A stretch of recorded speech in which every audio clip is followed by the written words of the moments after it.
Oi, gente, boa noite. Tudo bem por aí?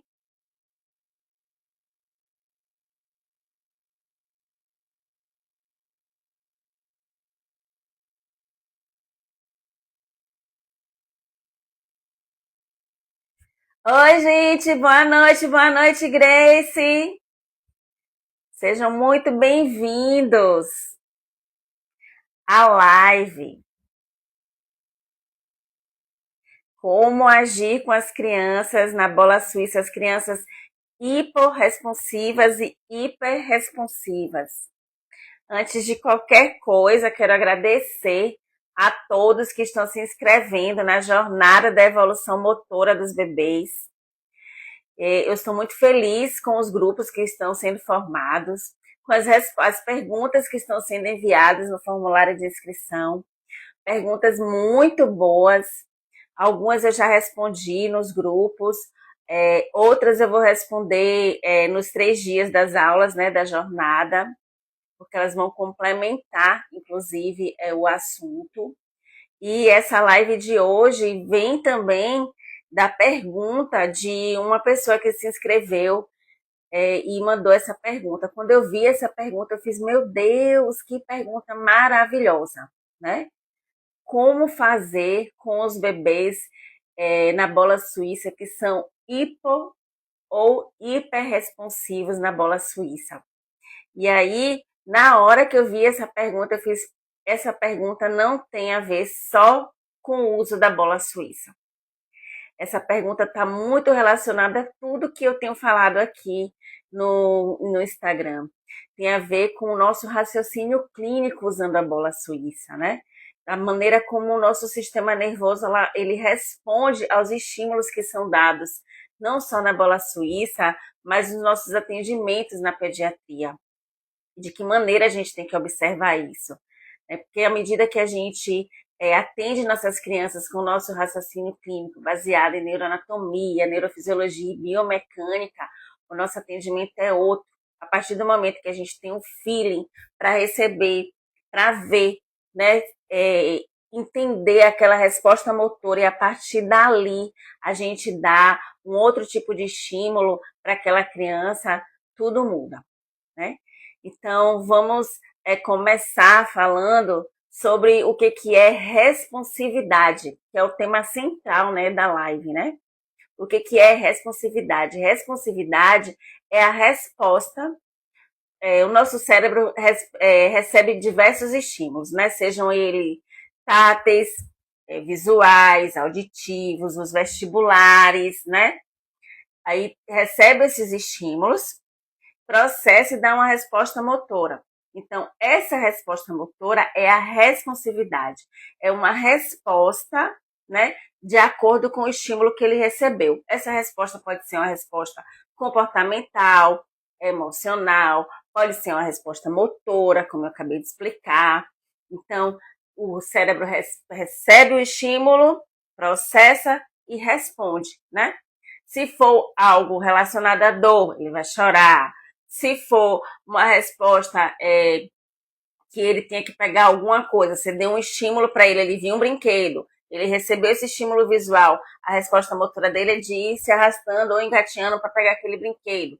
Se for um estímulo auditivo, recebeu um estímulo auditivo aqui, a primeira coisa que ele vai fazer é virar, né? Ou se for um estímulo auditivo que incomode ele, ele vai fazer uma cara feia, porque foi um estímulo que para ele não foi muito agradável.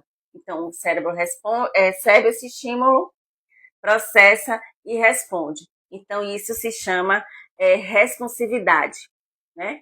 Então, eu quero trazer uma analogia aqui para vocês, para a gente entrar no tema mesmo, no título da live, que é sobre hiporresponsividade e hiperresponsividade. Por exemplo, uma mesma casa, a mesma campainha, e uma mesma pessoa vai tocar a campainha. Só que a gente vai ter 3 pessoas dentro dessa casa, né?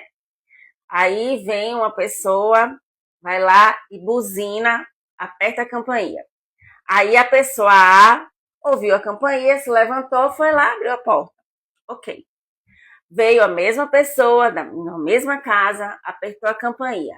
Aí a pessoa B está dentro da casa. Ela não prestou atenção nem ouviu o primeiro toque. A pessoa que está do lado de fora apertou de novo a campainha. Aí ela pensa, eu acho que a campainha tocou, mas não se levanta, não vai abrir a porta. Pronto. Aí a pessoa que está do lado de fora vai lá de novo, aperta a campainha. Aí a pessoa B vai dizer, tá tocando mesmo, eu vou lá abrir. Então a pessoa B vai lá, depois do terceiro toque, levanta e abre a porta. E a pessoa C, que é uma pessoa do lado de fora, na mesma casa, aperta a campainha, aí vai a pessoa C, quem é? Eu já vou! E sai desesperada, como se tivesse tomado um susto. Então, a pessoa A é a pessoa que tem uma responsividade adequada. A pessoa B, que só respondeu depois do terceiro toque, é uma pessoa hiporresponsiva. E a pessoa C, que bastou um estímulo e ela simplesmente se assustou e respondeu de maneira exagerada, é uma pessoa hiperresponsiva. Então, entende que foi o mesmo estímulo que o cérebro recebeu, mas que cada um teve um tipo de resposta? Então, isso se chama a responsividade.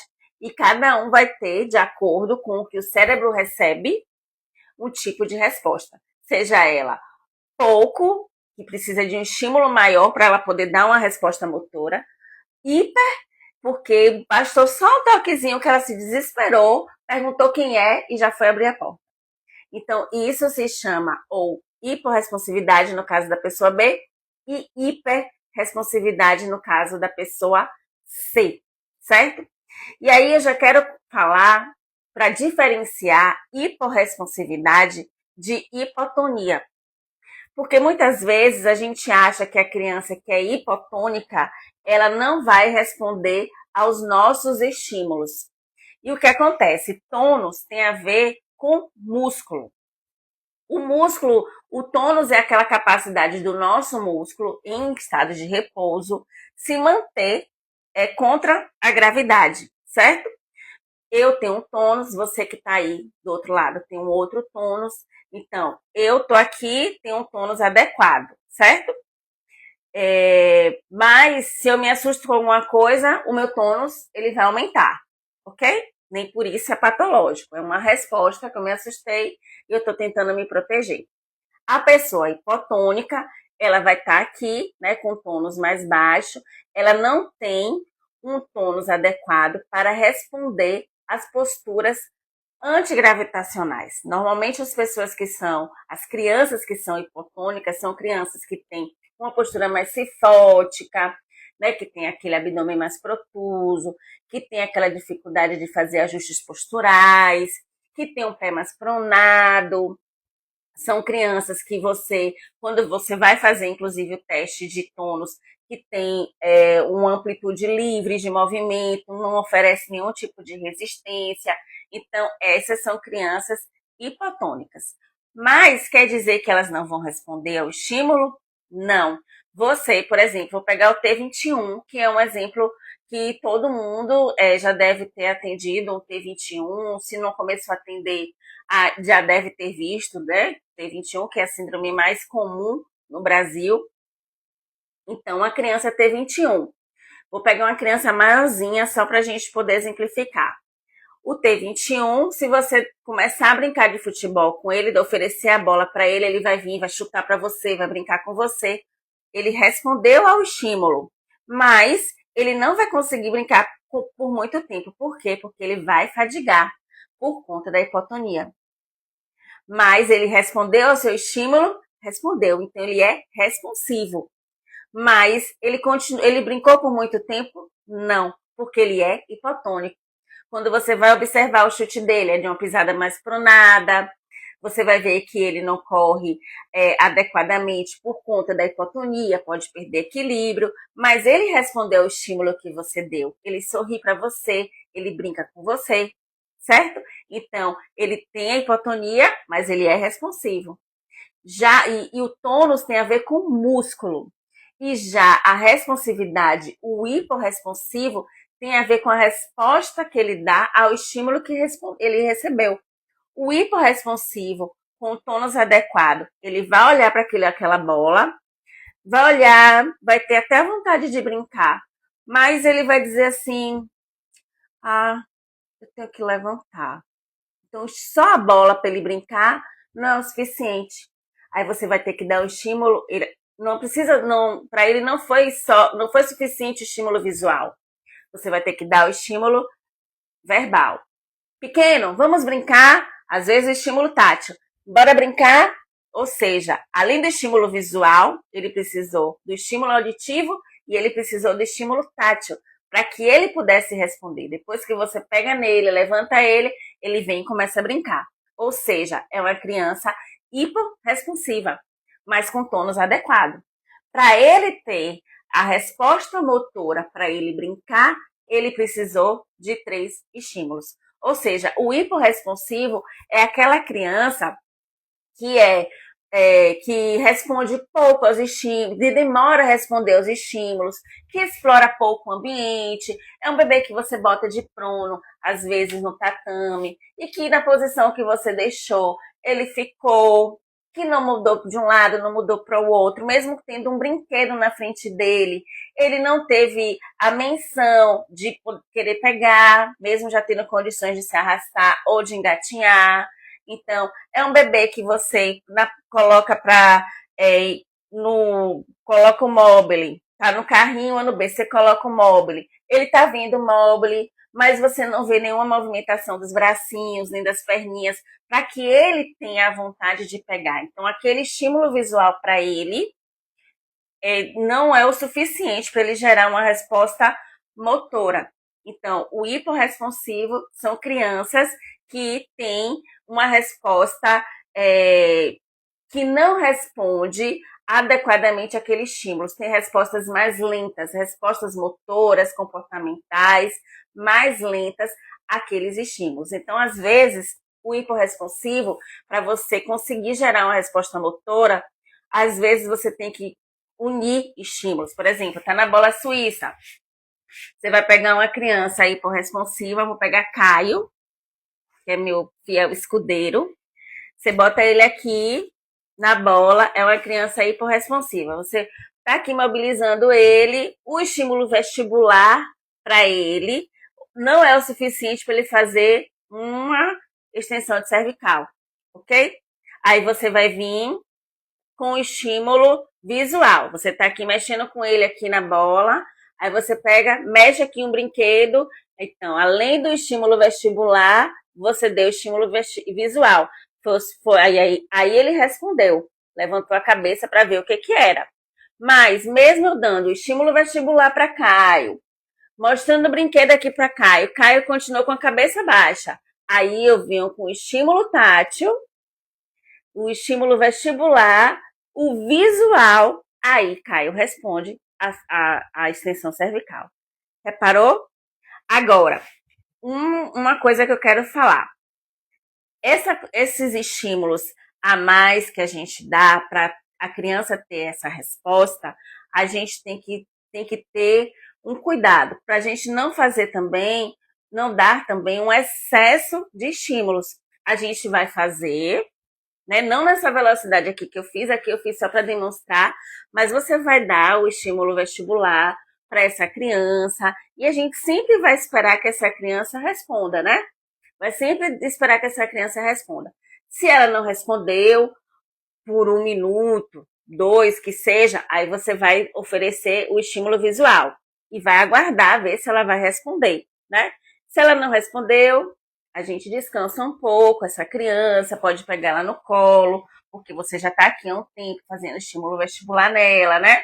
Aí depois você retorna para a bola. Você já sabe que só o estímulo vestibular com visual, ela não teve a resposta motora que você queria, então agora é hora de você dar o estímulo vestibular, o visual e o tátil, para que ela tenha essa resposta.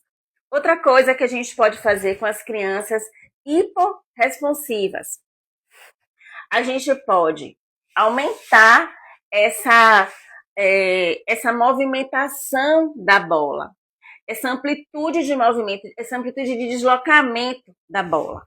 Por exemplo, se só esse movimento aqui não for o suficiente para ele fazer a extensão de cervical, a gente pode desafiar ele mais um pouquinho.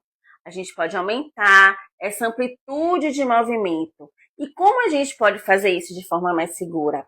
Trabalhando com a bola menos cheia, não é vazia, é menos cheia. Porque quando a bola está menos cheia, a gente aumenta a amplitude, a superfície de contato da bola com o solo. Com isso, a gente consegue aumentar a amplitude de deslocamento e deixa o bebê mais seguro. E você também, para poder fazer o movimento. Então, você desloca, ó, aumentando a amplitude de deslocamento. Quando você faz isso, e que você nisso aqui promove a descarga de peso para cá, automaticamente ele vai querer se defender. Ele vai fazer aqui, ó, um apoio aqui no braço e vai tentar se levantar para se defender. Vai dizer, opa, o que está acontecendo por aqui? Que ela tá me colocando para baixo, eu vou cair. Eu preciso sair daqui. Aí ele deu uma resposta motora para você. Você vem, vai fazer a mesma coisa pro lado de lá, ó. Fazer descarga de peso pro outro lado que você tá deslocando ele. E aí ele vai levantar a cabeça para poder ver o que está acontecendo, certo? Se esse estímulo só do vestibular não for suficiente, aí a gente parte para aquela forma que eu te falei para vocês, o visual e o tátil, certo? Outra coisa, a gente pode trabalhar com essas crianças hiporresponsivas também na diagonal, porque os movimentos na diagonal são os movimentos que a gente mais faz, porque dificilmente a gente faz algum movimento somente em um plano, não é isso? A gente não anda só em um plano, a gente não come só em um plano, não é isso?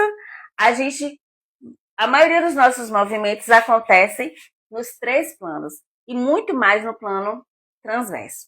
Então, se a gente trabalha essa criança com os movimentos diagonais, a gente está desafiando o cérebro dela a reagir aos movimentos que são mais fáceis de fazer, que é muito mais fácil você trabalhar em um plano só, né? É muito mais fácil ficar aqui sentado, parado, do que você tentar virar para o lado de cá para poder se movimentar e se proteger. Então, a gente vai fazer o movimento em diagonal, ó.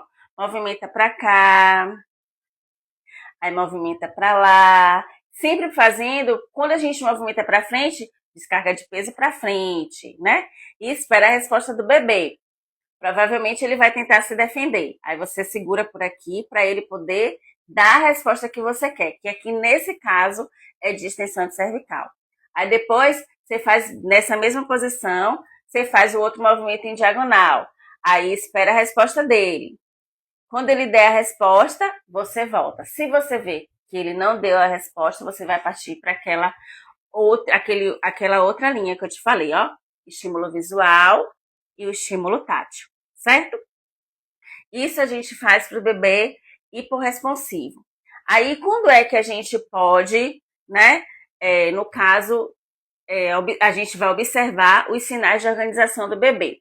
Se um bebê hiporresponsivo é um bebê que interage pouco, que não faz muito contato visual com você, que ele demora a explorar o ambiente, né, que ele dá uma resposta motora mais lenta. Se você perceber que a partir do estímulo que você deu, ele já começa a querer pegar um brinquedo que a mãe está aqui participando da sessão, a mãe está mexendo no brinquedo. Se você percebe que ele já começa a fazer extensão de cervical só pelo estímulo auditivo da mãe e pelo estímulo visual, você começa a perceber que ele já está indo em busca do brinquedo, já sorri, já consegue se divertir aqui na bola, brincar, já faz uma extensão maior. Então, se você vê que o bebê já está dando uma resposta motora com uma quantidade menor de estímulos, porque aqui, vamos supor que você só está dando um apoio para ele não cair. Aí você fez o estímulo vestibular, a mãe chamou lá com o brinquedo, né, fez o estímulo visual, e só com esses 2 estímulos ele respondeu. Ele não precisou de 3 estímulos. Quais são os 3 estímulos que eu tinha falado? O vestibular, o visual e o tátil. Ele precisou só do vestibular e do visual. E ele já respondeu, é hora de desafiar esse bebê. Como é que a gente vai desafiar esse bebê? A gente não está trabalhando com a bola menos cheia para a gente ter uma amplitude de deslocamento maior no chão. A gente vai colocar esse bebê numa bola mais cheia. Quando eu coloco esse bebê numa bola mais cheia, eu aumento a instabilidade, porque eu diminuí o contato da bola com o solo. Então, eu vou exigir muito mais dele. Então, a partir do momento que eu já vejo que o bebê já tem uma resposta motora melhor, já faz contato visual, já explora melhor o ambiente, já consegue ver o que está acontecendo ao redor dele, eu vou estimular ele com a bola cheia e aí eu vou começar a aumentar mais a velocidade no sentido sempre diagonal, para que ele possa responder melhor esses estímulos e ter reações posturais mais adequadas, que é o que a gente quer trabalhar com esse bebê, que no caso é a sustentação cervical, certo?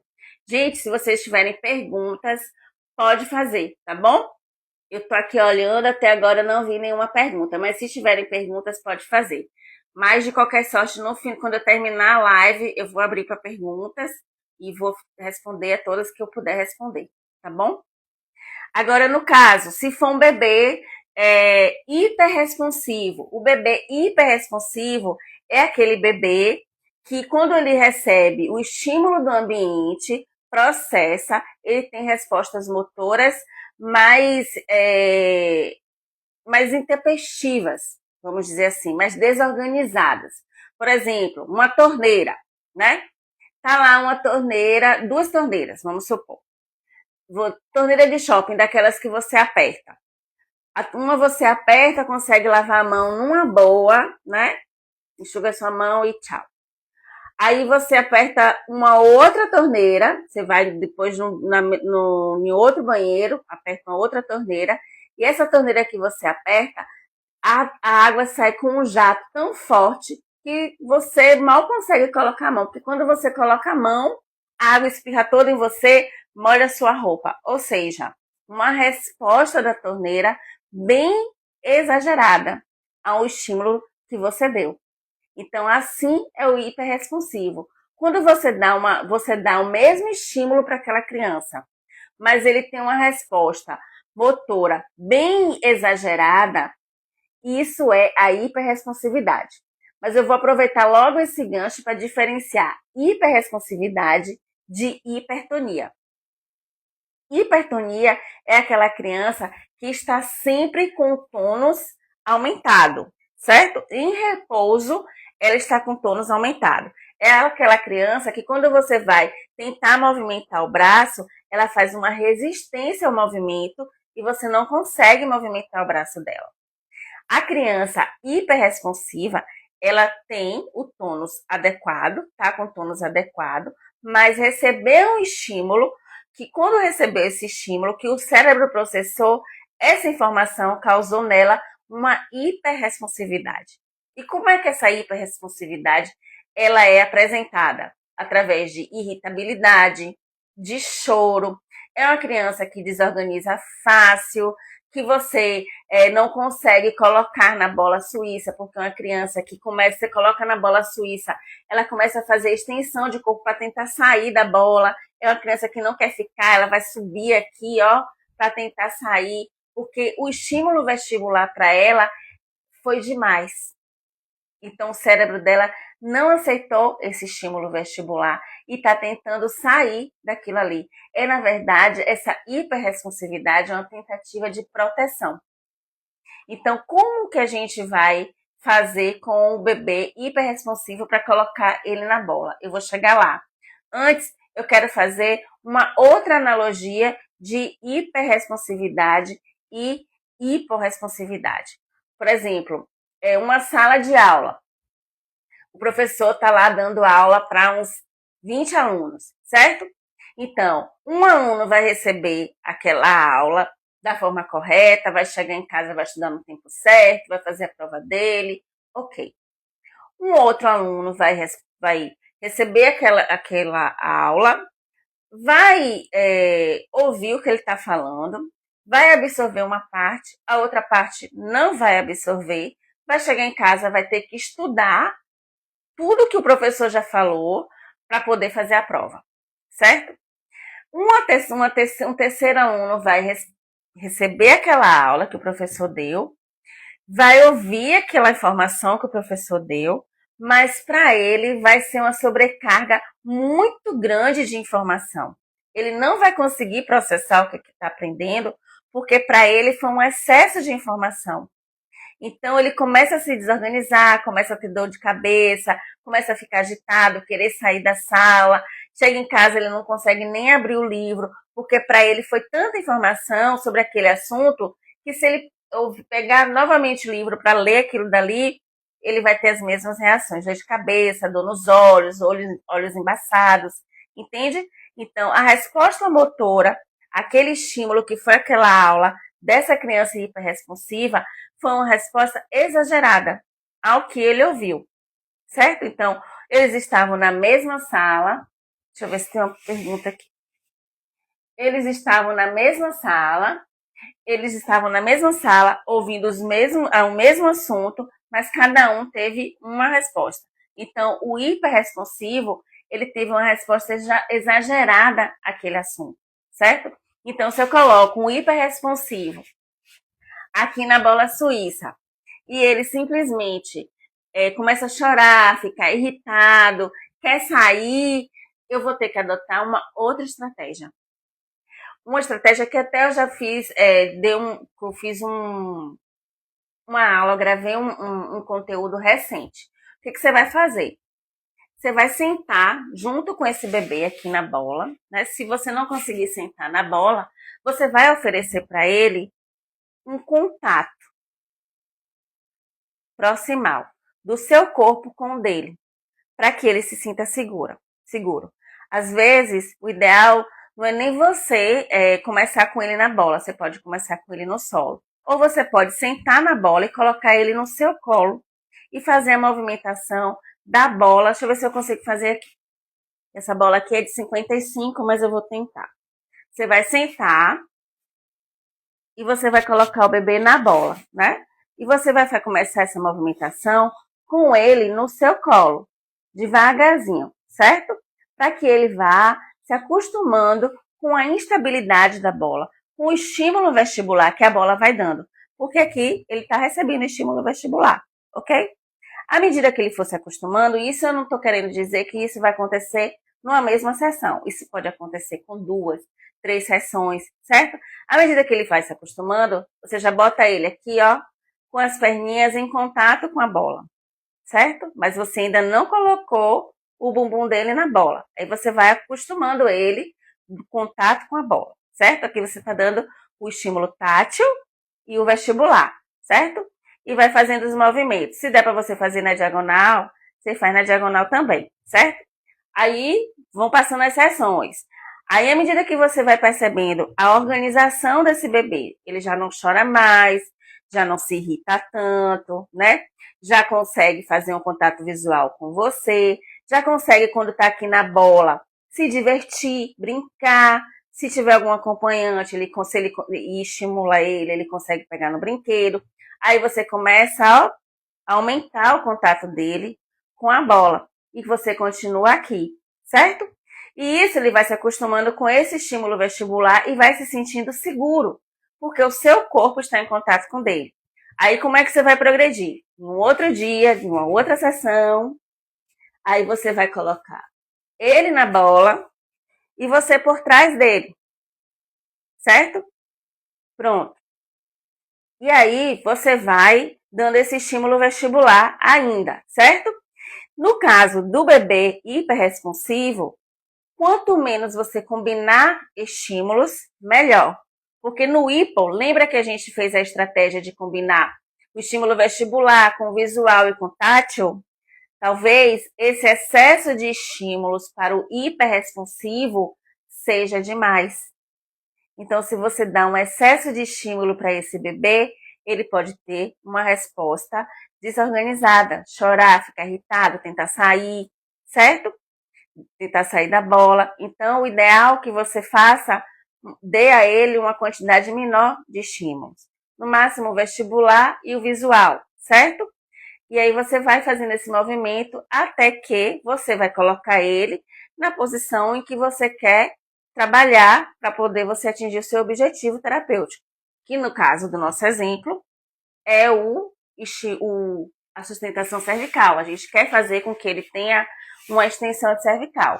Então, quando ele se acostumar com toda essa instabilidade da bola, você começa a trabalhar com ele aqui na bola.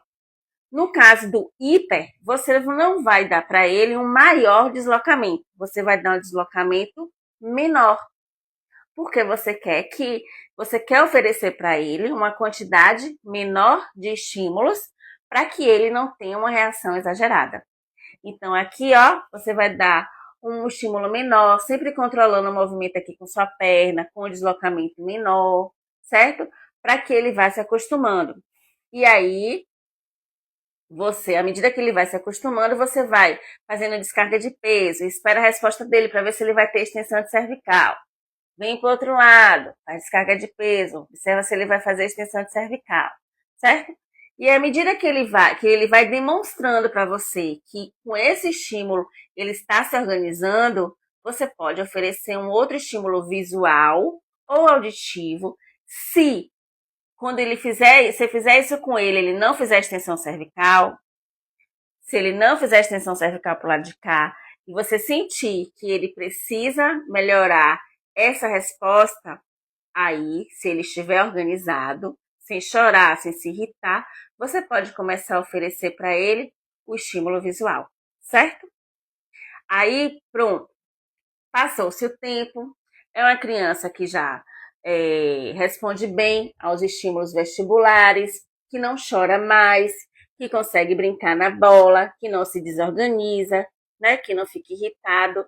E você precisa evoluir essa criança. O que você vai fazer? Vai aumentar o enchimento da bola suíça e vai desafiar essa criança. Porque o nosso cérebro foi feito para ser desafiado. Ele precisa ser desafiado. Então, você desafia o cérebro, aumentando a estabilidade da bola, uma bola mais cheia, e promove essa maior sustentação de cervical, com aumento maior aqui em antebraço, não é isso? Não é o que a gente quer? Fazer com que a criança ela aumente a sustentação de cervical, sustente melhor o tronco, para que a gente consiga atingir os outros marcos motores, sustentação de cervical, rolar, sentar, não é isso que a gente quer? Então a gente precisa aumentar o desafio dessa criança, para que ela possa dar uma resposta motora adequada. Mas antes de aumentar o desafio, no caso do hiperresponsivo, a gente tem que ter todo esse jogo de conquista dele com a bola suíça. A gente não pode simplesmente pegar uma criança que chora, que se irrita, colocar diretamente na bola, porque isso, inclusive, vai causar, ele vai olhar para a bola e dizer, essa bola aí me irrita, eu não quero ela. E se você não tiver esse jogo de conquista para ele usar a bola, vai chegar um momento que ele não vai querer mais usar a bola com você. E aí você vai deixar de usar um recurso tão poderoso que você pode atingir, pode acelerar a evolução motora do seu bebê, porque você não soube fazer esse jogo de conquista, né? De sentar primeiro na bola com ele. Se tiver um espelho, melhor ainda. Se você tiver um espelho, se você estiver atendendo em clínica e tiver um espelho e você puder fazer essa movimentação lenta com ele na frente do espelho, dando para ele esse feedback visual, para ele vai ser muito melhor. Uma outra coisa que eu quero falar. A gente está falando de crianças hiporresponsivas e hiperresponsivas. No caso da hipo, eu estou falando que se a criança não responde bem aos estímulos visuais nem vestibulares, eu estou falando de uma criança que não tem déficit auditivo, eu estou falando de uma criança que não tem déficit visual, e aí ela só não responde adequadamente a esses estímulos porque simplesmente ela precisa de estímulos, de mais estímulos para ter uma resposta motora. Não que ela não tem estímulo, ela não tem deficiência visual, ela não tem baixa visão, ela não tem deficiência auditiva. É uma criança que enxerga bem, que ouve bem, mas que precisa de mais estímulos para dar uma resposta ou motora, ou comportamental, ou emocional adequada. Certo? Eu vou Vou abrir agora para perguntas. Vocês têm perguntas, dúvidas? A hora é essa. Vou chegar aqui perto para poder enxergar. Adorei os exemplos para explicar a criança hiperresponsiva. Que bom, Viviane. Obrigada. Deixa eu ver mais aqui. Deixa eu ver se tem mais perguntas. Não temos mais perguntas. Pronto, gente. Então, se vocês gostaram dessa live, querem saber mais sobre como acelerar a evolução motora do bebê que você atende, dos pacientes que você atende, usando a bola suíça, eu quero convidar vocês para a jornada da evolução motora que vai acontecer nos dias 30 de junho, 1º de julho e 3 de julho, sempre às 20 horas. O link para inscrição está na minha bio, certo? É só clicar lá e se inscrever, tá bom? Se vocês continuarem com dúvidas, essa live ela vai ficar gravada tanto no Instagram quanto na rede vizinha. Eu vou deixar lá, vou postar, e aí vocês podem colocar as perguntas, as dúvidas todas nos comentários, tá bom? Eu vou fazer questão de responder. E para quem se inscreveu na jornada, continue mandando perguntas pelo formulário. Eu estou adorando. São perguntas muito boas, sabe? Eu estou me surpreendendo bastante com o compromisso, com o comprometimento de vocês que estão inscritos na jornada. Eu percebo que vocês realmente querem acelerar a evolução motora dos bebês de vocês, usando a bola suíça, que é um recurso acessível, de baixo custo e que tem respostas muito boas quando você consegue usar a bola com raciocínio clínico, tá bom? Obrigada, Viviane. Obrigada também, Ana Rezende. Muito obrigada pela atenção de vocês, obrigada pela confiança. Até o próximo, tá bom? Um beijo. Tchau, tchau. Ah, tem contraindicação em usar a bola em crianças com cardiopatia estável? Não, não tem contraindicação. Se a criança estiver medicada, não tiver nenhuma alteração hemodinâmica, você pode usar, tá bom? Obrigada, Tainara. Tchau, gente. Um beijo, boa noite.